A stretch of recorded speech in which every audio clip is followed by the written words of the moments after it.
Good morning friends, welcome to my new blog. तो आज मैं सुबह सुबह अपने खेत पे आ चुका हूँ। और जैसा कि हम लोग कल सुबह यहाँ पर अपना स्प्रिंकलर का पाइप को अरेंजमेंट किए थे रेन गन चलाने के लिए। ये मेरा रेन गन है, वहाँ भी एक है। 2 रेन गन चलाते हैं हम लोग खेत में। और इसको चलाने का व्यवस्था हम लोग कल किए, लेकिन कल किसी कारणवश मेरे ट्यूबवेल में जो पाइप लगा हुआ है जीआई का, उसका थ्रेड जो सामने में लगा रहता है कपलिंग, वो थ्रेड ख़त्म हो गया है, डैमेज हो गया है। तो आज हम लोग अपना ट्यूबवेल का मेंटेनेंस करेंगे। तो देखते हैं, आज दिन भर का काम यही है।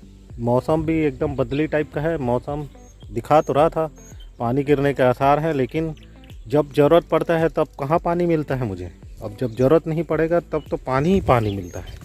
तो ये दिख रहा है आपको, ये यहाँ पर ये हमारा सन है, सूरज। और सूरज की स्थिति अभी ऐसी है, पूरी बादल में बदली छाया हुआ है।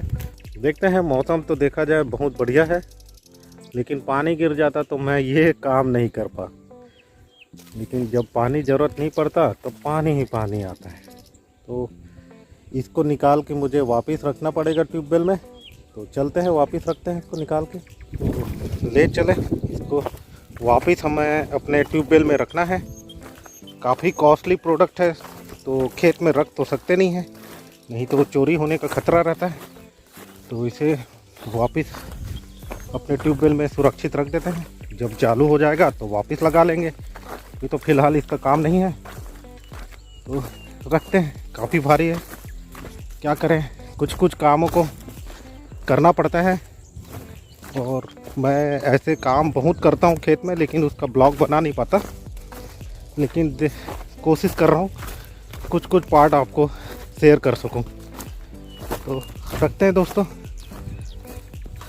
हर दिन मेरे को नया नया चुनौती मिलता है, तो इस चुनौती को फेस तो करूँगा ही। तो चलते हैं, रखते हैं इसको दोस्तों।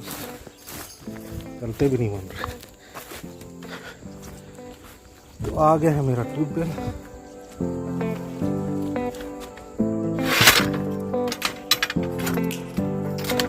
आ गया ये हमारा ट्यूबवेल।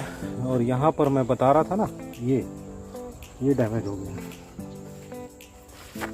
यहाँ पर ये जो थ्रेड रहता है, यहाँ जो कपलिंग लगती है जिसमें ये फिट होता है, ये ही निकल के फेंका गया। ये जो थ्रेड है यहाँ का, ये अपना ख़त्म हो चुका है। इतना दूर तक का रहता था, कम से कम ये पार्ट सड़ गया पूरी तरीके से। और कल ही ये ख़राब हुआ है। तो मैं जब भी काम चालू करूँगा तभी इसको ख़राब होना था। और बाकी दिन अच्छा चल रहा था, लेकिन जब मेरे को ज़रूरत पड़ा तो डैमेज हो गया। तो इसको आज मैं सुधरवाऊँगा, पूरा निकलवाऊँगा यहाँ से। पाइप को आगे तक है अंदर। और देखते हैं, ट्यूबवेल अगर खुल रहा है तो इसको पूरा निकालेंगे। और इसमें जो भी मेंटेनेंस आ रहा होगा उसको भी कर लेंगे, क्योंकि ये मैं काफ़ी साल हो गया इसको अपने ट्यूबवेल को मेंटेनेंस नहीं कर पाया हूँ। बाहरी रूप से तो मेंटेनेंस कर देता था, लेकिन अंदर से बाहर निकाल के उसको देखते हैं अंदर में कि पंप का हालत कैसा है। थोड़ा सा ज़रूरत पड़े तो उसको मेंटेन कर देंगे। तो ये है, एक तो ले आए, दूसरे को भी ले आते हैं। चलिए लेके आते हैं।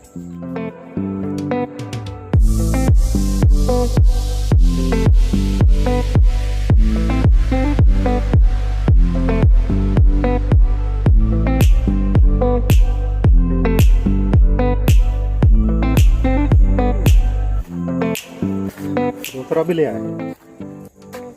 तो मेरा दोनों रेन गन आ चुका है और वापस रख देते हैं इसको।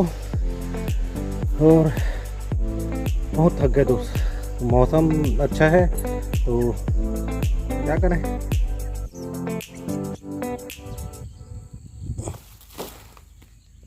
देखा जाए तो थोड़ा थोड़ा जहाँ जहाँ खेत में नमी है वहाँ का गेहूं का सीड का जर्मिनेशन हो रहा है। और जहाँ अभी नमी नहीं है तो उसका भी लगा हुआ है। तो गेहूं को ज़्यादा पानी की ज़रूरत नहीं होती है, थोड़ी बहुत नमी की ज़रूरत होती है और ये अपना अंकुरण कर देते हैं। और मैं कोशिश कर रहा हूँ जल्दी से जल्दी इसमें पानी पिला सकूँ, ताकि सारे गेहूँ एक साथ जर्मिनेट हो जाए। तो यही समय का महत्व है। अगर लेट कर देंगे तो गेहूँ कोई सा आगे बढ़ेगा, कोई पीछे बढ़ेगा, तो बीमारी आने का चांसेस इसी में ज़्यादा रहता है।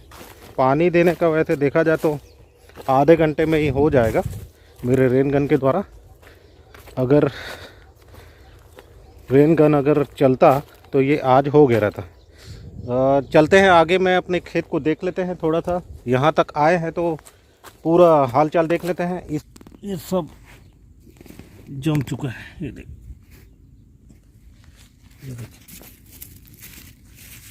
और खेत में अच्छी नमी भी है, खेत में नमी भी है, और नमी होने के कारण खेत का गेहूं अच्छी तरीके से जर्मिनेट हो चुका है।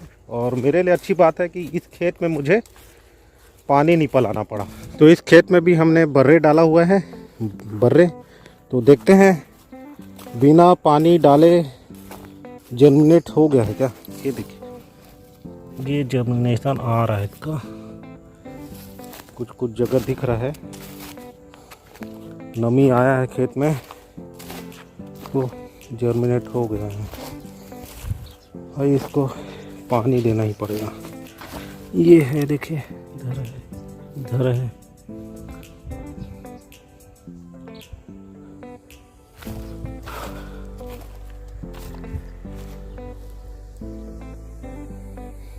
तो इस खेत में बर्रे हो चुका है, लेकिन अगर इसमें पानी मिलता तो ये पूरा अच्छे से उग जाता।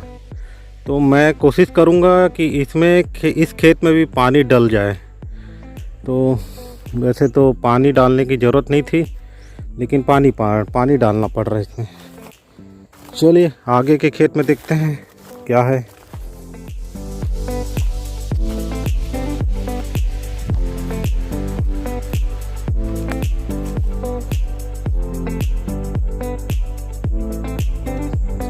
तो इस वाले खेत में जो सरसों हमने डाला था वो ओवरऑल बहुत पूरी तरीके से उग गया है, और इसमें अच्छी मात्रा में सरसों का जर्मिनेशन हुआ है। पूरा सीड जर्मिनेट हो चुका है। मैं जहाँ जहाँ देख रहा हूँ वहाँ का जर्मिनेशन हो चुका है। तो उधर देखते हैं हम। कल मैंने इस राहेर में दवाई डाला था, तो उसका भी हाल चाल देख लेते हैं। चलिए इसका क्या करें।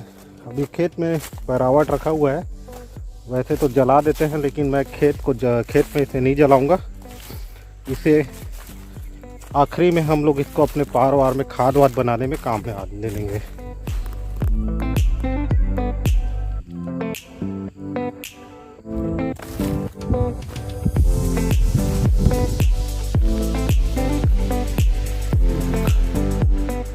राहेर में बीमारी।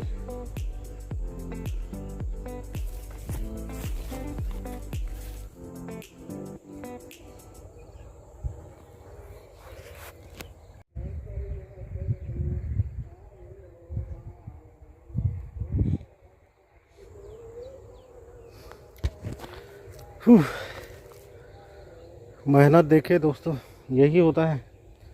राहेर में बीमारी आ चुकी है, पूरा फल वल लगने के बाद ये सब बीमारी आ जाने के कारण इसमें ये देखें बीज का भराव नहीं हो पाया है। कहाँ गया बीज का भराव, नहीं हो पाया, ऐसे ही ये सूख गए हैं सब। ऐसा ही मिलता है, क्या करें। और मौसम का भी खेल है, मौसम ऐसी बदली कर गया। तो दोस्तों ये है हमारा, देखिए राहेर का फूल और ये राहेर का पेड़।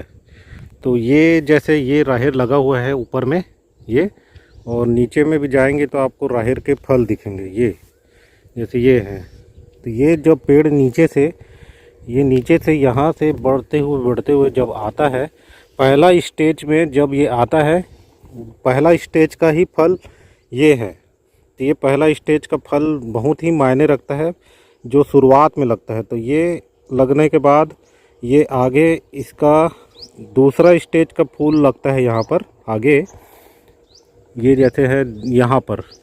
तो ये दूसरा स्टेज का फूल लगा हुआ था, तो इस स्टेज में पानी गिर गया। तो ये दूसरा स्टेज का जो मेन फूल रहता है वो भी मेन गिर गया, यानी कि पानी के कारण वो फूल पूरे झड़ गए। और ये है हमारा, देखे ये पहला स्टेज का जो पहले फ्लावरिंग हुआ था उसका जो फल अभी आ गया है।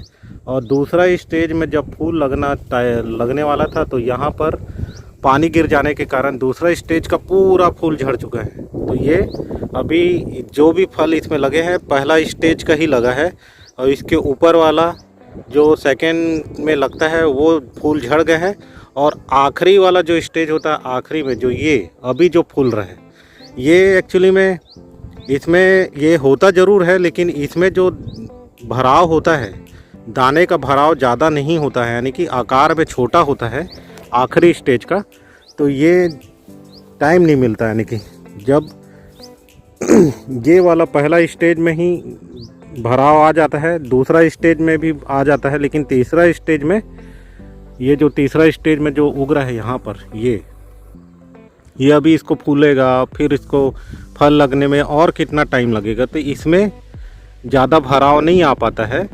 मोस्टली जो नीचे वाले जो रहते हैं उसमें भराव आते हैं। ये जो नीचे वाले हैं इसी में ही दाना अच्छा आया हुआ है। और इसके ऊपर में सेकंड वाला आता, लेकिन वो सेकंड वाले में पानी गिर गया।